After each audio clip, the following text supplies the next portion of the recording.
Hi, this is Donna and welcome to DD Paper Crafts.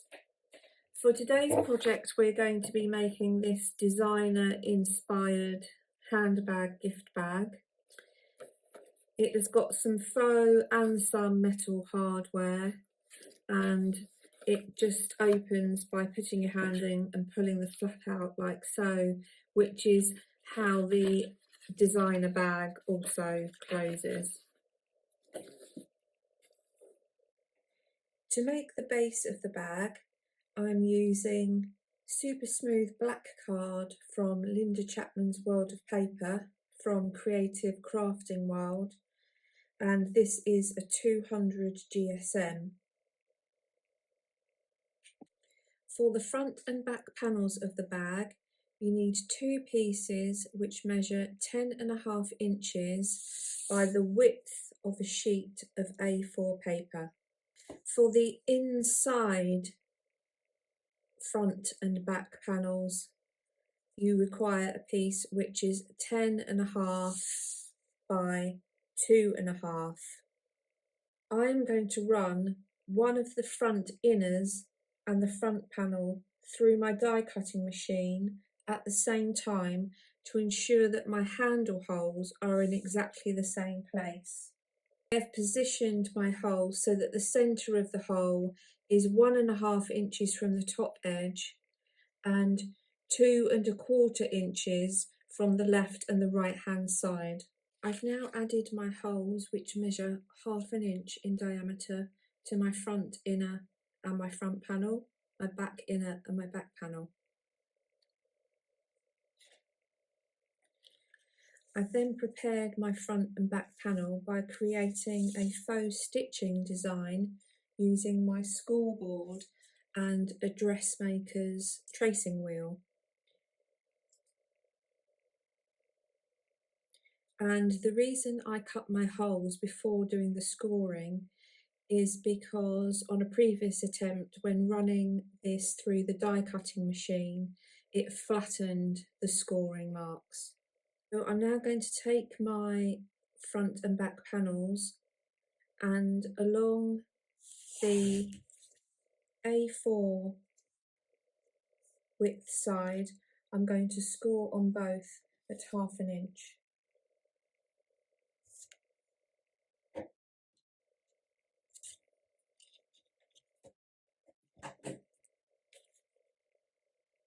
And along the 10.5 inch side, I'm going to score at 1/2 inch and 10 inches.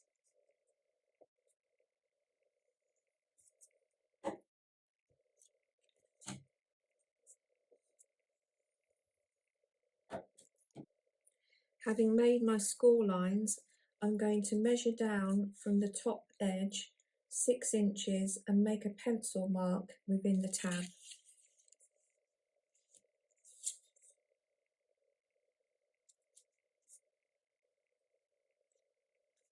I'm then going to cut a series of teeth from the 6 inch mark down to the bottom of the front and back panels. Now that I've cut my teeth, I'm going to add a gentle curve into the base of the card. This will just help it when we come to move it around the side panels. For the side panels, we want two pieces which measure 7 3/4 by 4.5. Along the 7 3/4 inch side, we're going to score at 1/2 inch.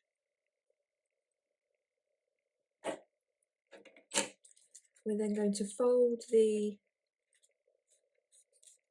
tab over, and placing the piece back in the scoreboard, we're going to make a pencil mark at 3/4 inch and 3 3/4 inch. We're then going to cut from this pencil mark down to the bottom corner and this pencil mark down to the bottom corner. We now have our two side panels, which currently look like this. And I'm now going to use my 1 1/8 nesting die, place it at the bottom and draw around it to create the curve for my side panel. I'm going to do that on all 4 corners at the bottom.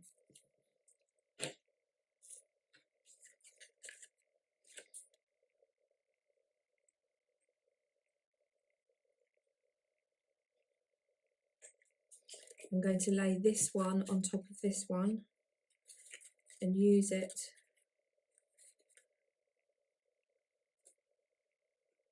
as my template.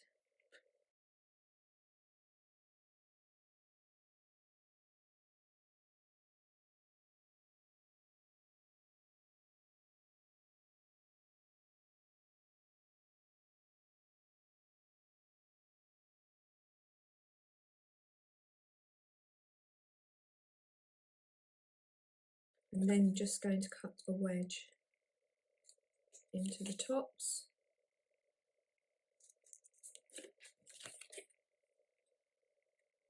Like so.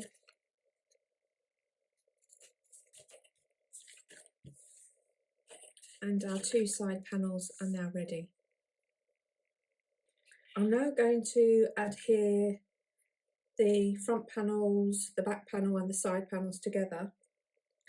And my chosen method of adhesive is going to be red liner tape. And the reason I'm going to use that is because it was going to give me a neater finish, because I do tend to be a bit messy with my glue. And because I'm using black cardstock, I want to create as little mess as possible around the edges. So I'm going to add the tape to each of my tabs on the side. Like so. And the key with my design, when I come to stick the side panels on, I want the horizontal stitch lines to line up all the way around the bag. Now that the carcass of the bag is put together, we're going to add the base.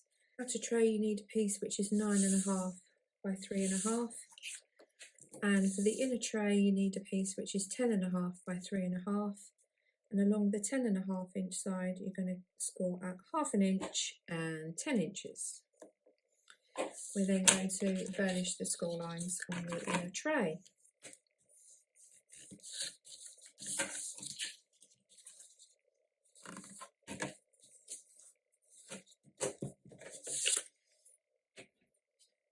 So what will happen is the inner tray will sit on the inside of the bag, and these two tabs here will stick on the inside to secure these side pieces. Once that's stuck in, this will sit over the top to hold it all together. So I'm going to start with the inner tray, and I'm going to add red liner tape to the two tabs. So I'm going to add one side at a time by feeding it inside the bottom of the bag and butting it up to the bottom of the side panel.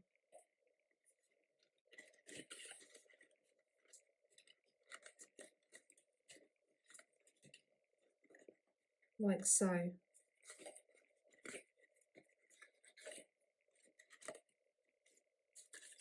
Now that I've got that one in place, I can flip the bag over and do the other one from the inside.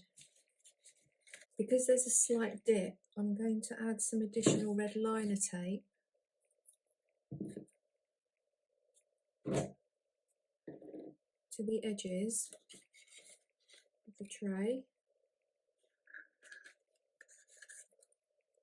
and go back in on the inside and catch the bottom of the front and back panels with it. Then what I'm going to do is I'm going to take my base panel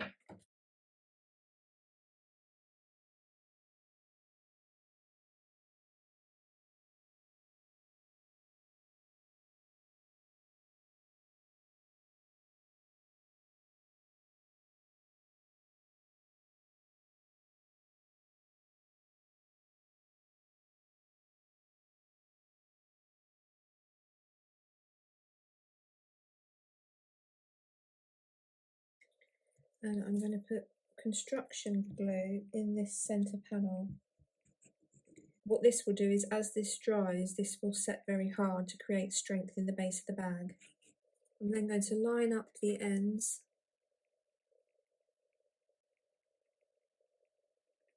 like so.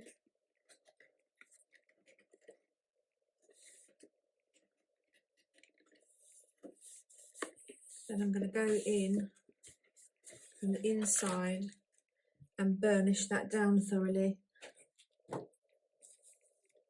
So my base is now adhered and my side panels are nicely adhered at the bottom as well. So I'm going to set that aside to dry. For the bag inner, we need our piece which measures 10.5 by 2.5 that we cut early with the holes in. Along the 10.5 inch side, we're going to cut at 1/2 inch and 10 inches. Then along the 2.5 inch side, we're going to score at 1/2 inch. We're going to fold and burnish the score lines.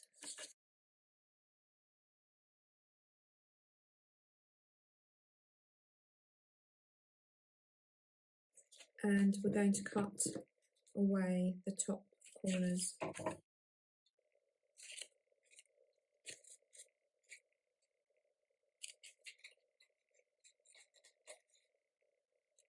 We're going to cut 2 pieces which measure 3 by 2.5, and along the 2.5 side we're going to score at 1/2 inch.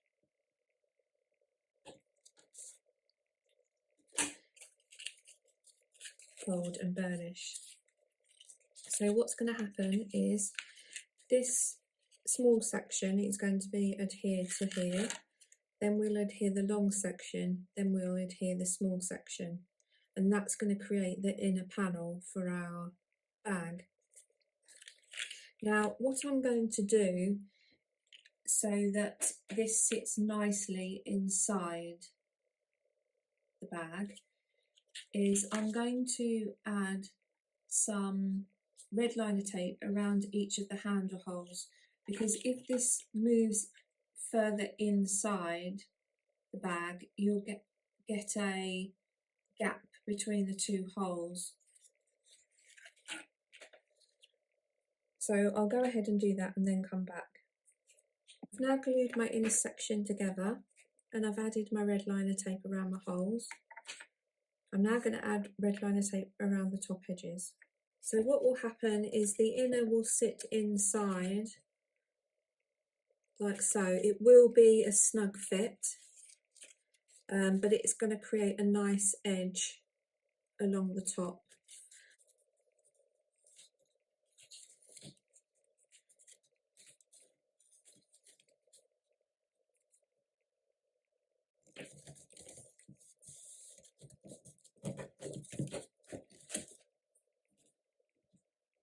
I've cut 4 silver circles using my 1 1/8 inch die with a 1/2 inch centre. I've then cut an additional 3 circles out of white card and glued those all together to create the ring. And these are going to sit on both the inside and the outside of the bag like so. For the bag handles, I've used 2 nesting dies, the outer one being 7 3/4 inches and the inner one being approximately 6 1/8 of an inch. Worked out the height or the depth of the handle that I wanted. I've added a slight curve to the end. I originally started with 2 pieces of cardstock per handle, but because of the metal hardware that I've chosen to use on the bag, that wasn't sufficient and the handles weren't substantial enough. So I've used 4 pieces per handle, but obviously how many you will need to cut will depend on the hardware that you choose to add or you choose to make yourself with card. I've then used a 1/2 inch circle die to create a piece in silver and a piece in white. I've adhered the two circles together, and then I've used a standard hole punch, stationer's hole punch for the holes. So I've done that twice.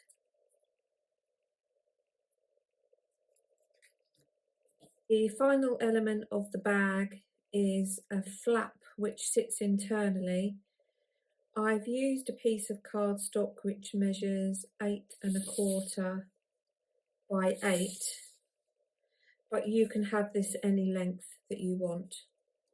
I've added 2 pieces of red liner tape.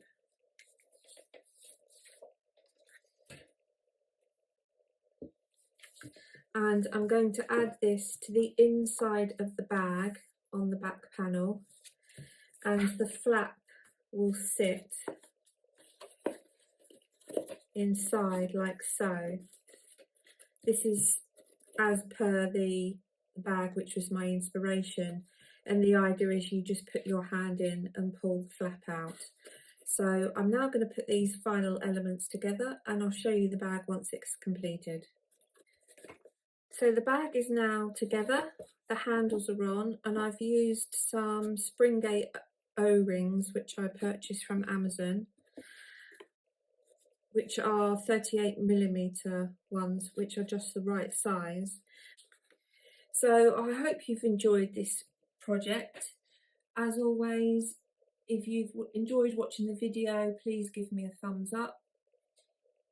Please consider subscribing to the channel, and if you'd like to see more videos in the future, hit the notification bell.